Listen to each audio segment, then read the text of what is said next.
The Great Pyramid of Giza, the most majestic and enigmatic of the seven wonders of the ancient world, has been the object of scientific, occult, and religious investigation. The Great Pyramid was built with stone materials so that it would stand the test of time. It was constructed with a mathematical and architectural precision that cannot be disputed. Now we know that mathematics is the universal language of the creation. It is apparent that great intelligences built this magnificent structure with the intention of communicating a message of some kind to future generations, using this universal language. So, what is the Great Pyramid? What is its purpose?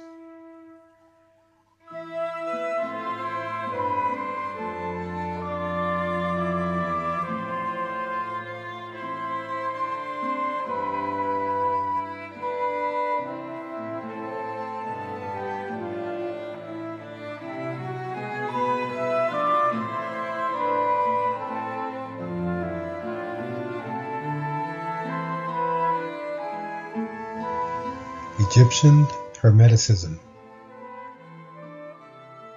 The sealed word in the Great Pyramid.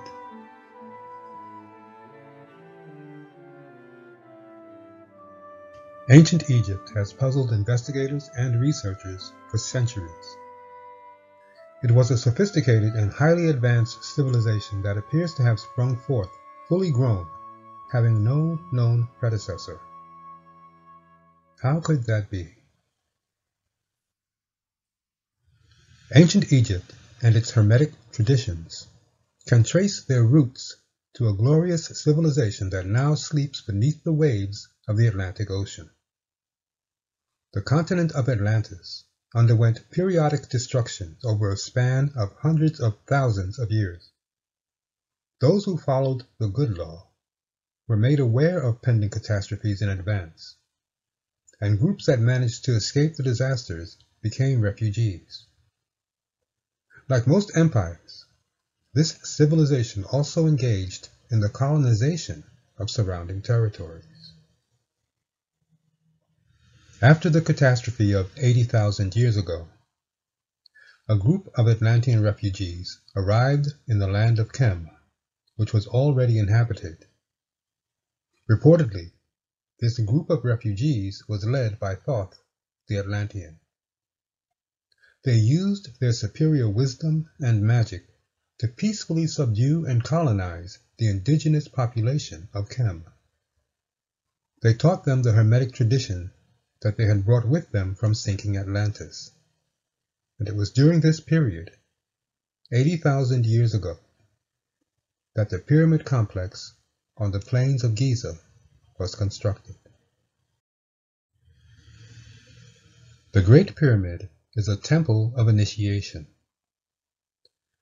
in which all of the values, powers, radiations, and principles of the liberating path of return have been chiseled in stone in order to preserve them for humanity. Here we see an artist's depiction of the Great Pyramid as it must have appeared many thousands of years ago, when its polished limestone casing was completely intact. Here are a few keys to understanding some of the symbolism that has been carved into the pyramid. The Great Pyramid represents the planet Earth. The missing capstone represents the birth of enlightenment, the new human being. The passages symbolize the progress of the soul through the earth planes. The southern direction symbolizes the journey of the soul through time. The northern direction represents the return to physical existence. Downwards, leftwards, and eastwards symbolize a descent into evil. Upwards, rightwards, westwards symbolize progress towards enlightenment and immortality. Limestone represents the way of the physical world, while granite represents the workings of the spiritual world. The chambers represent eras of final decision. The open coffer symbolizes an escape from mortality and the physical world. The blockages represent that which needs to be removed before further progress can be achieved.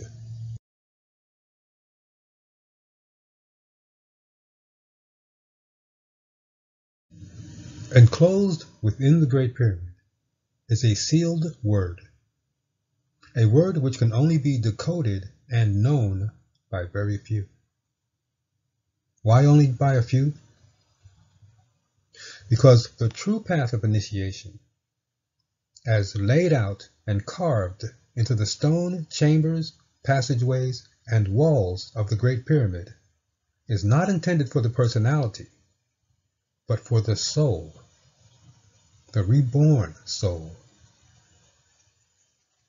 Whoever is unable to break the seal, whoever cannot decode the living word that is built into the very architecture of the Great Pyramid, will have to be content with merely examining the pyramid's many esoteric aspects. One can only decode this sealed word when one knows all of the letters, so to speak, in their correct combination. Before we begin our symbolic passage through the Great Pyramid, let us remind ourselves of the fivefold path of return, the path of liberation, as proposed by the School of the Golden Rosy Cross. The first step is insight, followed by a desire for liberation. This leads to self-surrender of the ego and a new way of living. Ultimately, resurrection in the new field of life. Now let us trace the journey of the candidate who is walking this fivefold path of liberation.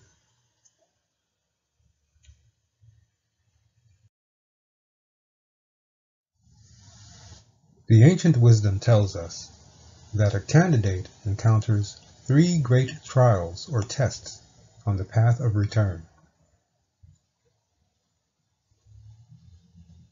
The first test presents itself at the beginning of the path, where many earthly circumstances and powers work to lead the candidate astray and imprison him or her in the earthly regions.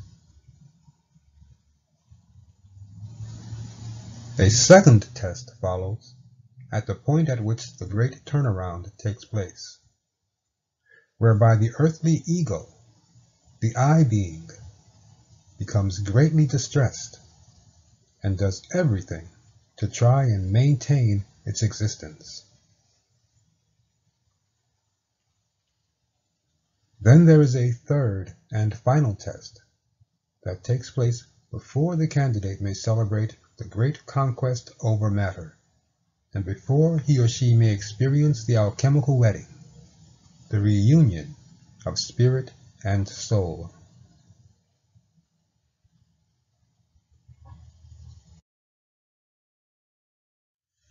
It should also be noted that there are 3 temple spaces, 3 sanctuaries to be found in the human being: head, heart, and pelvic.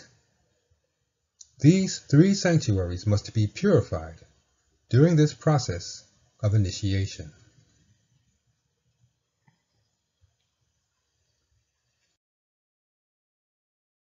We first arrive at the secret entrance to the Great Pyramid via an underground passage that leads from the Sphinx. We shall assume that the candidate has already met the first 2 requirements of the fivefold path. He or she has acquired the necessary insight and has a sincere desire to walk the liberating path. Surprisingly, the way of the candidate does not lead directly upwards, but downwards, to the subterranean chamber, or underground chamber. The Egyptian book of Going Forth by Day also known as the Book of the Dead, calls this the Chamber of the Central Fire, the Chamber of Ordeal. Unlike the rest of the Great Pyramid, this underground chamber is rough and unfinished. This underground chamber symbolizes the pelvic sanctuary of the human being, the plexus sacralis. Sacralis, because this plexus should be made sacred or become purified during the course of this process of initiation. At this stage, the candidate is confronted with the source of the fiery creative force known as Kundalini, with the microcosmic past, with his or her karma, and with the racial, ancestral, and cultural inheritance of many previous lives. This confrontation presents a serious trial and a barrier to the candidate.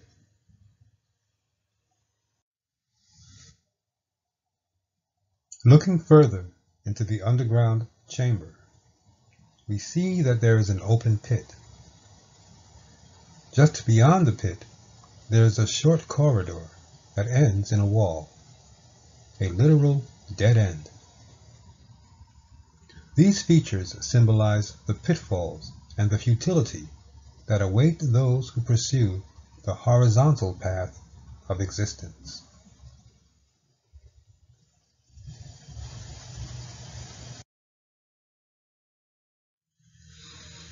If the candidate succeeds in passing this first test in the underground chamber, the way of the candidate must then lead to the ascending passageways. However, direct access to the first ascending passage is blocked by 3 heavy slabs of red granite. This barrier is known as the granite plug. The first ascending passage is of an extremely low height and can only be traveled in a bent position. By its low height, this passage symbolizes the phase in which a candidate will be found under the yoke of the Mosaic law. Thou shalt not do this, thou shalt not do that, etc. The Book of Going Forth by Day calls this passageway the Hall of Truth in Darkness. But this passageway has been symbolically closed to the candidate. In the language of the Great Pyramid, this indicates that the direct path to rebirth and resurrection is no longer accessible. The way to liberation must be traveled through hard experiences in the physical world. Thus, there is only one way out of the underground chamber, and that is upwards through what is called the well shaft. The well shaft symbolizes the effort that will have to be exerted in order for the candidate to break his or her attachment to the things of the earth.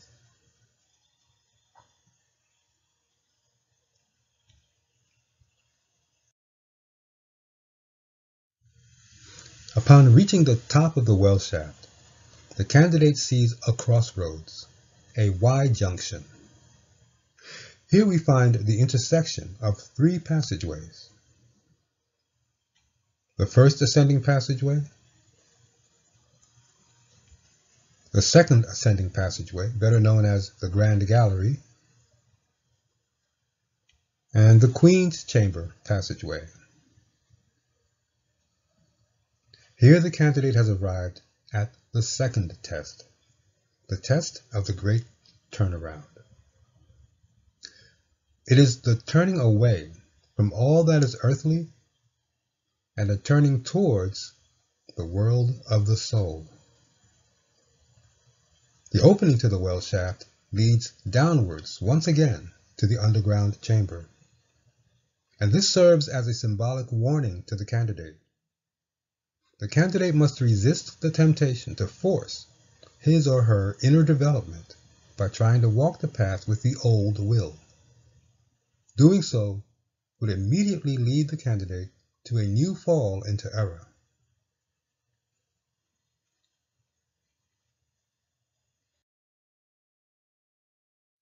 Before the candidate can proceed upwards to the grand gallery, he or she must travel through the horizontal passage that leads to the Queen's Chamber. This is the Chamber of Rebirth. This chamber symbolizes the heart sanctuary of the human being. Here, the new soul, the Queen, must be reborn. The roof of the Queen's Chamber is designed to serve as an arrow that points upwards to the next step on the path.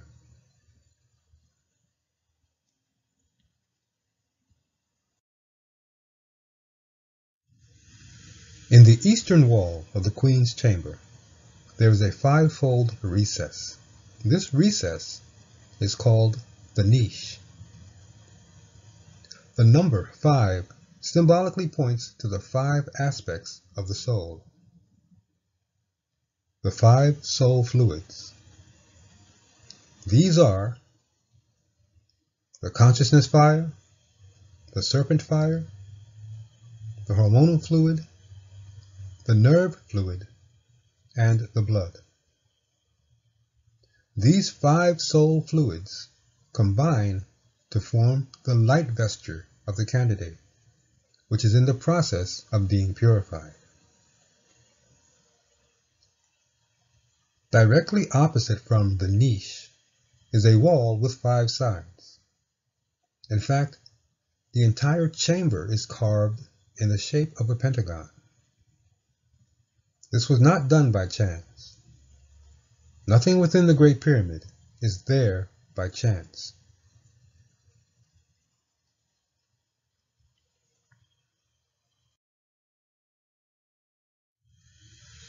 Only after this light birth in the inner sanctuary of the heart, symbolized by the Queen's Chamber, does the candidate have the right to enter the Hall of Truth in light.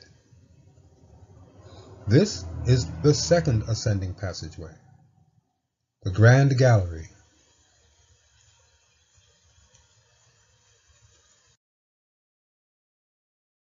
Stretching majestically before the candidate is a vaulted passageway that leads upwards to the King's Chamber.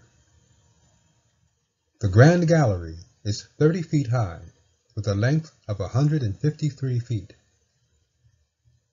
With its corbelled walls and imposing height, the Grand Gallery symbolizes an expansion of light power that is attracted by the candidate as he or she continues to walk the path of self-surrender.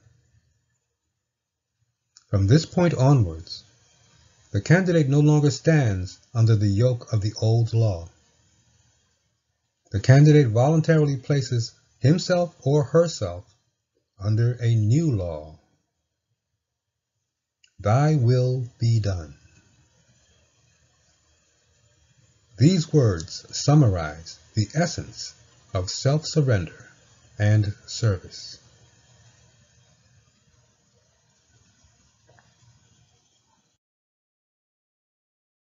At the end of the Grand Gallery, a significant obstacle awaits the candidate.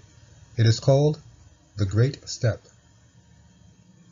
The Great Step is a 3-foot-high limestone block that sits in front of the opening to the antechamber that leads to the King's Chamber. Beginning with this threshold, the type of stone in the pyramid changes from limestone to red granite. This points to a change of consciousness in the candidate. He or she is entering spiritual ground. The candidate now approaches the third and decisive test, and must prepare to do so with great humility. It is this humility, this inner knowledge of being able to do nothing under his or her own power, that enables the candidate to mount this high step. That is why this threshold is called the Stone of God, or the Throne of Righteousness.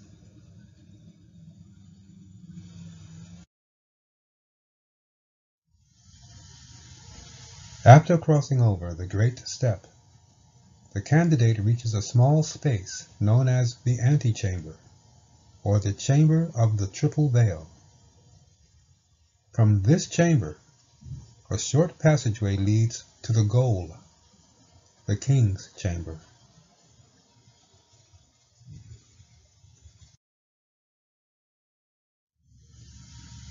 Just inside of the entrance to the antechamber hangs a granite leaf with a small protrusion or boss that is shaped like the Egyptian hieroglyph for bread.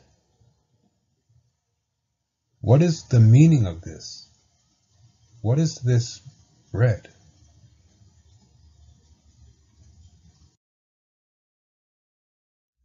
Before entering the corridor that leads to the king's chamber, the candidate can look up and see 4 vertical grooves on the wall above the opening to that passageway.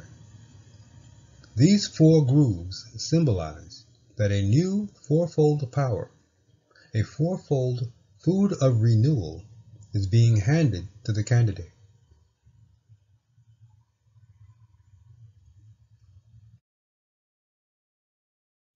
Yes, the 4 holy foods. This is the symbolic bread that is given to the candidate on the path as a purifying salt.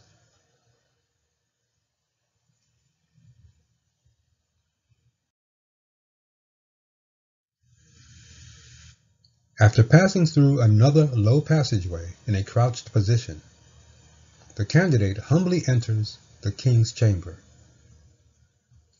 This is the Chamber of Osiris, the Chamber of Resurrection. This chamber symbolizes the head sanctuary of the human being. And this is where the purified new thinking faculty, the cosmic consciousness of the human being, reunites and merges with spirit consciousness. When we view the roof of the king's chamber, we can see that it also serves as an arrow, pointing upwards towards the apex of the pyramid, towards liberation and the new human being. This symbolism tells us that the newly merged spirit-soul consciousness extends the thinking of the human being beyond the earth plane and puts him or her in direct contact with the universal spirit.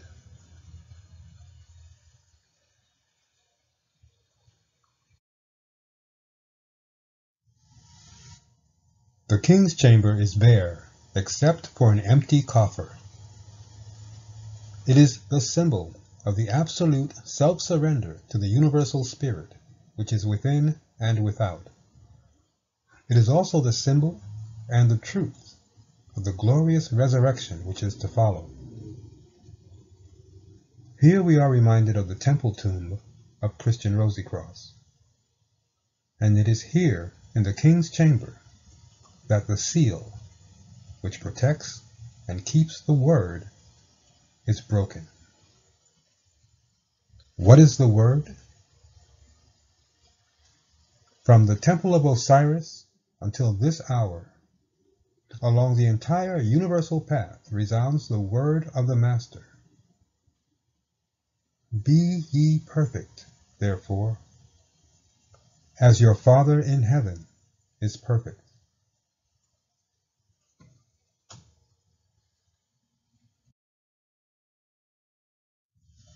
Having passed the 3 tests, the newly initiated one now leaves the temple of initiation. Not in order to leave the earthly regions behind, but in order to return to humanity, to serve humanity. The initiate does not withdraw into an ivory tower. No.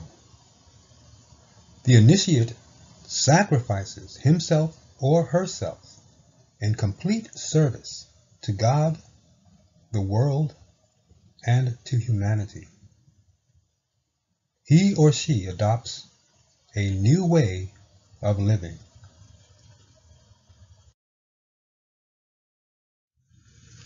The great intelligences who built this monument knew that a picture is worth 1,000 words. They wanted future generations to know that the path of liberation, the path of return, is of ancient origin and is always open to anyone who sincerely wants to walk that path. The human being has everything he or she requires to accomplish this great work.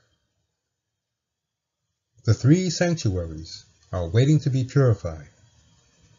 It is up to the human being, the candidate, to obtain self-knowledge about himself or herself, and then make the choice to either remain bound to the earth experience and to the endless wheel of death and rebirth, or to walk the liberating path that leads to a resurrection in the new field of life.